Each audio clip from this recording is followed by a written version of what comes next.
Hello! Ito ang mga higala, no?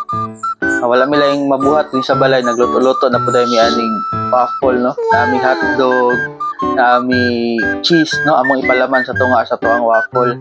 Kay naman tay lutuan dahil waffle, no? So, muna mo ang snacks kaong panahon na mga higala.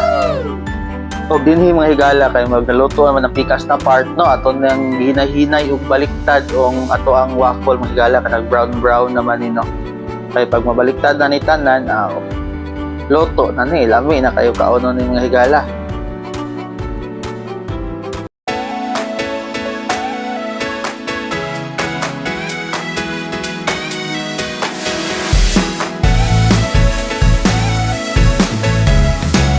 Og mauna ni ato ang human nagluto, no? Muna nitong finished product mga higala, lami kay naong, no? Brown na gyud, lami kay kauno, excited na ko mga